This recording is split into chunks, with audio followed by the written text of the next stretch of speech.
એટલે દરેકને ભગવાને કાંઈક ના કાંઈક પાત્રો આપ્યા છે, બસ એને ભજવીએ. નહીતર તો નાટકમાં નાટક થાય ને. હાવ ઓલા ફિલ્મ જોતા હતા ને, આગળ એક કપલ બેઠેલું, એ ઝીણી ઝીણી વાતું કરતા હતા, કારણ કે પહેલી જ વાર ફિલ્મ જોવા હારે આવેલા, બે હારે જોવા આવેલા, તો ગુપસુપ વાતું કરતા હતા. પાછળ એક બીજો બેઠો હતો ને, એને કીધું, એ અવાજ ઓછો કરો, સંભળાતું નથી. બોલો વાતું કરતો હતો ને, એ પહેલવાન હતો, ઊભો થઈને કે હું જાય, તને નથી કહેતો, ધર્મેન્દ્રને કહું તું ધીમું બોલ, તમે બોલો એ સંભળાતું નથી. હવે ભલથી જ ખાઈ જાવે ને શું કેવું. ખરેખર એમાં માલી બેન શપથ લેવા આવ્યા ને, તો રાધે રાધે કરતા કરતા આવ્યા. બોલ બધું જામ્યું હો, અલગ અલગ. હા, મા દીકરા એ બે, એનો દીકરો સની દેવલ, હા, કેવું ફિલ્મમાં કામ કર્યા. ધર્મેન્દ્ર એ કેવું કામ કર્યા, કેવું કેવું છે. બોલો સોલે માલી બે નું થઈ ગયું, અમિતાભભાઈ નું ત્યાં ધર્મેન્દ્રભાઈ નું. હે ઓલામાં બસંતી ને ઓલામાં શું નામ એ કઈક ભૂલાઈ ગયું. શોલે શોલે બધાય જોયું ને? ફિલ્મ જ હોય. બધાય જોયું કે નહીં? મેં જોયું, મેં તો 5 વાર જોયું. નાનો હતો ને તેથી.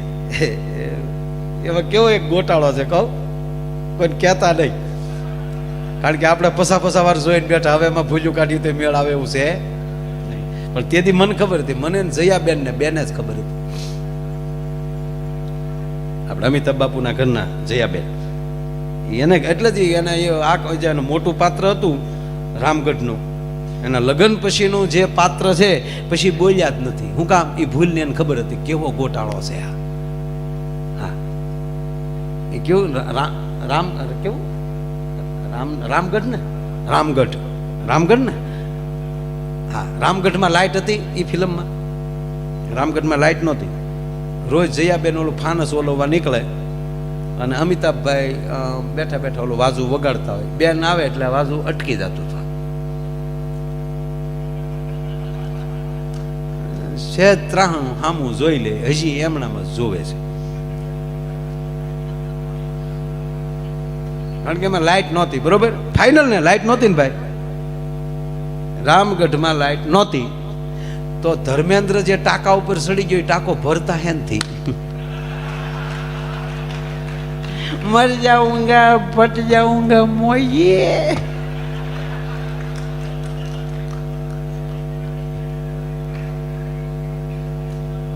લાઇટ નથી ને ગામમાં નળ. બોલો આવું આને ફિલ્મ કહેવાય. એમ જીવનની ફિલ્મમાં આવી નાની નાની ઘટના હોય ને, પકડી ન રખાય, ફિલ્મ સમજીને કાઢ નખાય. ભલા માણા, ભૂલું તો માણસ તમામમાં હોય. હા, કઈ એવી વ્યક્તિ છે કે એમાં ભૂલ ન હોય, પણ ભાઈબંધની ભૂલ હામું નહીં જોવાનું, પરિવારની ભૂલ હામું નહીં જોવાનું. ભાઈબંધની ભૂલનો ધોખો કરે ધરાર, પછી જાને ત્યાં ગાયા કરે એ પણ એક ગમાર. કોઈથી ભૂલ અને ભૂલું ગોતો ને ભાઈ, ભૂલું ગોચી તો આમ તમે અહીંથી ઊંઝાથી મહેસાણા પોગો ને, ત્યાં પસા ભૂલું તો આપણામાં નીકળે. અને અત્યારે દરેકમાં નથી થયું એવું. ભૂલ તો થાય જ તે, માણા માત્ર કોઈ ભૂલ વગરનું હોય જ નહીં. કોઈ આ 100 માર્કના જ પેપર પૂછાય, કોઈએ 100% ભર્યા જ નથી. એક છોકરાને સાહેબે પૂછ્યું, સત્ય કોને કહેવાય ને ભ્રમ કોને કહેવાય? છોકરો ઉભો થઈને કે સાહેબ અમે ભણીએ સત્ય છે. તો કે ભ્રમ તમે ભણાવો છો એ ભ્રમ છે. અમે ભણવા આવીએ છીએ, તમે ભણાવો, આ બધું સત્ય છે, નિશાળ છે, બધું આપણું સત્ય. પણ તમે ભણાવો ને અમે ભણીએ ને એ ભ્રમ છે. આ તો ઘરેલી વાહડા લઈને એટલે આવ્યા વગર છૂટક્યો નથી. અને ખરેખર અમુક વાલી તો છોકરાને હાસવાની ફી આપે છે. ભણે ન ભણે નાપાસ ભલે છે, પણ અહીંયા રાખો. પાણીમાં તાપ કરે એવા છોકરાઓ છે. એક છોકરાને સાહેબે કીધું, બોલ બેટા, તારા બાપા મંડળીમાંથી રૂપિયા ઉપાડે 5 લાખ રૂપિયા 1% દરે 5 વર્ષ પછી, 5 લાખ અને 1% દરે 5 વર્ષ પછી તારા બાપા કેટલા રૂપિયા પરત કરે? છોકરો કે 1 રૂપિયો મારા બાપા પરત ન કરે. કેમ? ગણિત નથી શીખ્યો, ગણિત નથી આવડતું, ગણિત નથી જાણતો. કે ગણિતને તો જાણું છું પણ તમારા બાપા નથી જાણતા. એ મંડળી ઉપાડ્યા પછી નક્કી કર્યા વાટે રહે કે સરકાર કેદી માફ કરે. ખરેખર અમુક અમુક તો બહુ હોશિયાર. એક ગામમાં બે પાકા મિત્રો ભાઈ, અને એમાં એક મિત્ર છે ને એને હાથ પડે એટલે એ કે દુનિયાને જે કરવું એ કરે, આપણે આનંદ કરી લેવાનો. હમણાં નિર્મળ બાબા એકને પૂછ્યું, निर्मल बाबा आवे टीवी में बोला कृपा शुरू वाला, महाकाल गए थे? हाँ बाबा मैं महाकाल गया था। महाकाल को शराब चढ़ती है तुझे मालूम है? हाँ मुझे मालूम है। तूने चढ़ाई थी? हाँ बाबा मैंने चढ़ाई थी। कौन सी चढ़ाई थी? एक ब्रांड नु नाम ली, तू ये चढ़ाई थी। तू कौन सी पीता है? मैं वही पीता हूं। वहां कृपा रुक गई है। तू पीता है वही महाकाल को पिलाते, ऊंची ब्रांड की पिलाना, कृपा शुरू हो जाएगी. एला ए आ केवो समय जे धंधो करो ए हाले एम से बोलो. माणा कुंडाळा ताणीने बैठा छे ने अंदर पड़वा वाळा मળી જ જાય છે. બોલો હકીકત હો, જે ધંધો કરો હાલે. કાલે તમે ઊંઝામાં ઓફિસ નાખી ગયો અને બોર્ડ મારી ગયો બૂસ મરાવવા માટે મળો, હાથ પડે 7 જણા બૂસ મરાવવા આવવાના. બોલો એ કે ભલે 50,000 જાય પણ આમાં કઈક સિસ્ટમ નવી આવી લાગે, જાણવામાં હેરાન થઈ જાય. એ કે જાણવું તો છે જ, આમાં શું સિસ્ટમ છે. નહીં નહીં નહીં, હા બહુ સરસ યુગ આવ્યો છે. હા હમણાં અને માણસો ખરેખર ભૂલ્યું જ ગોચ્યા કરે. મને હમણાં એક જણો આવ્યો, મને કે રામદેવ બાબા યોગા કરાવે ને, મેં કીધું હા, અને હું માનું યોગા. મારે એના શિષ્ય જ હમણાં આપણે 21 તારીખે એના જે શિષ્ય હતા એ જ મારી સ્કૂલે યોગા કરાવવા આવ્યા, મારા વિદ્યાર્થીઓ. આપણે કારણ કે યોગ દિન હતો એટલે આપણે યોગા કરવા પડે ને.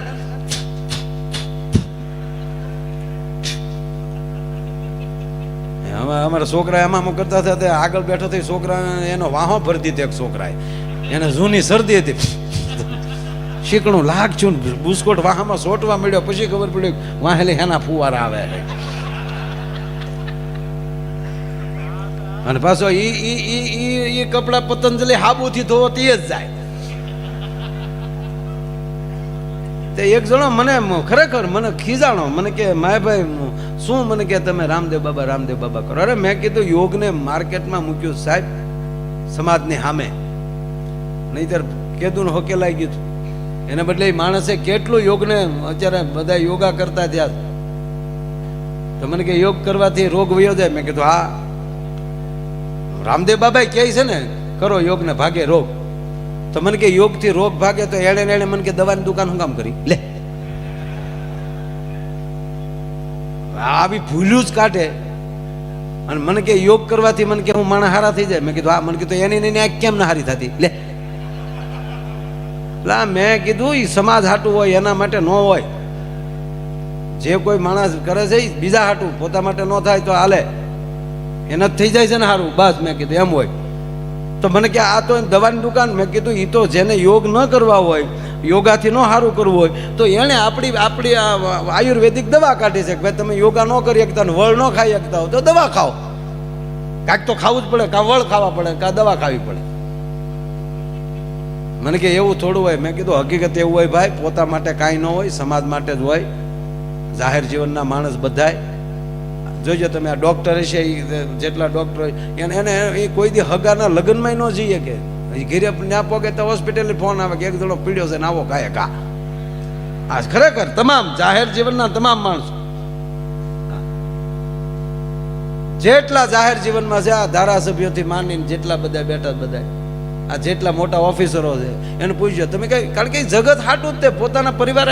અમે હાચે માઠેમાં બીજા નંદભાઈઓ કરતા ને અમે બીજા વાદા વગાડતા હોય. અમે કોઈ દી છોકરા વાયરે નંદભાઈ નથી કરીએ કે. આવું ઘણું મેં સમજાયું કે આવું હોય જાહેર જીવનના માણસ. મને કે એવું થોડું હોય. એટલે પછી મેં દાખલો દીધો. મેં કીધું આ ફેવિકોલ જે છે, ફેવિકોલ એ અમારા મવાવાળાની કંપની છે, મધુકાંતભાઈ પારેખ, આશાબેન પારેખ ને બધા હતા ને એવા પારેખ. આશાબેન અમારા મવાના દાંત હું કાઢે. મવાન હું સમજો તું? મવાન તું સમજો હું?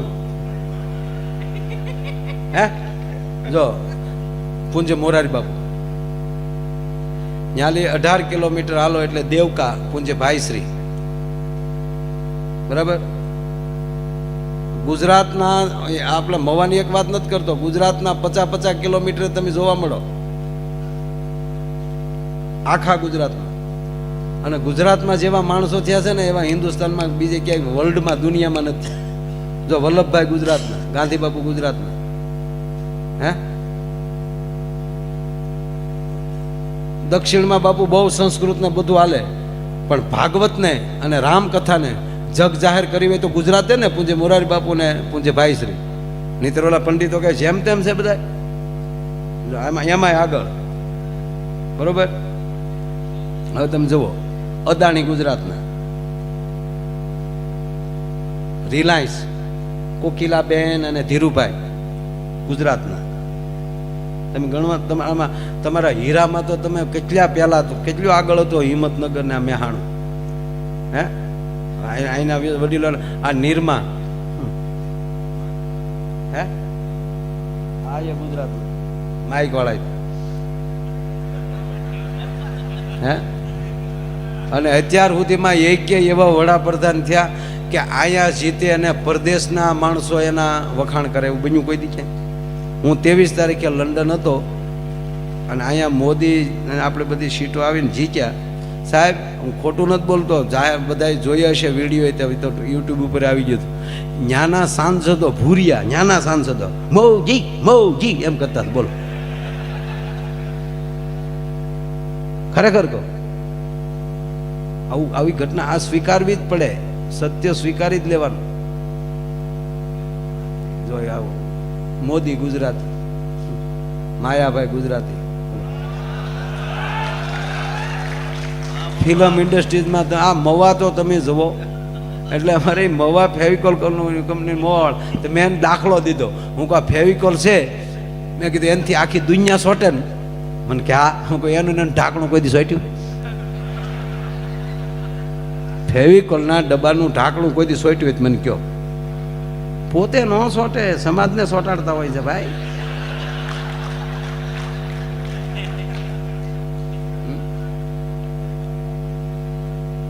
બસ લાગી જાઓ. ગાંધી બાપુ ને વલ્લભભાઈ ને બધા બેઠા હતા, બીજા હતા 2-3. તે 2-3 જણાએ ગાંધી બાપુને પૂછ્યું કે હે ગાંધી બાપુ, અત્યારે વિશ્વ સુંદરીનું કોઈને બિરુદ દેવું હોય તો અત્યારે રૂપાળામાં રૂપાળું કોણ? તો ગાંધી બાપુ શું કે કસ્તુરબા. હકીકત, હા, કારણ કે રેકોર્ડિંગ થાય, કોઈક મારે આપણે આવું બહુ વાત કરી, આપણા રાષ્ટ્રપિતા તે એ બધા દાંત કાઢવા મળ્યા. તો ગાંધી બાપુ કે દાંત શું કામ કાઢો? કે બાપુ બરાબર છે. ગાંધી બાપુ આમ બીજું કહેવાય ને, કસ્તુરબા આખા બેઠા બેઠા રેટીઓ કાઢતા હતા. એને હાથ કર્યો, એ છોકરા અહીંયા આવો, શું બધા હસો છો? કાંઈ નહીં બા, કે અહીંયા આવો નહીં, બાના દીકરા થતા. હું બાપુ કે પછી જો કસ્તુરબાઈ ગાંધી બાપુ ને બાપુ જ કહેતા, અને બાપુ તે કસ્તુરબાને બા કહેતા. આવું હામું કહીએ કે ને, એ ગમે એમ કહીએ કે. કે બા અમે અમારા બાપુને પૂછ્યું કે અત્યારે રૂપાળામાં રૂપાળું કોણ? તો બા રેટીઓ કાઢતા બંધ થઈ જાય કે કોનું કીધું? નગર કસ્તુરબાના આપણે ફોટા જોયા જ છે, રાખના ઢગલા પર પાણીના સાટા નાખ્યા હોય એવું જ બાનું રૂપ હતું. એવા રૂપાળા તો વિશ્વ સુંદરીનું રૂપ તો ન જ હોય ને, એવું એટલું બધું તો રૂપાળા તો બા નહોતા જ તે. અને રૂપાળા બા નહોતા, એ વાત એટલા બધા તો નહોતા જ એમ. તોય પૂછ્યું કે અમે બાપુને આવું પૂછ્યું ને કે રૂપાળું કોણ? આપણે વિશ્વ સુંદરીનો સન્માન એવોર્ડ દેવો હોય તો કોને દેવાય? તો અત્યારે રૂપાળું કોણ? એવું મેં પૂછ્યું. તા તો બા કે કીધું કોનું નામ આપ્યું? તા કે તમારું. તા કસ્તુરબા કે ગાંધી બાપુ કોઈ દી ખોટું ન બોલે. સાહેબ આ નાની હુની વાત નથી, કે જે વિશ્વમાં પોતાની પત્ની કરતા બીજું કોઈ રૂપાળું ન દેખાતું હોય ને, એ જ ગાંધી બની શકે. ભલા માણસ એમણામ ન બની શકે છે.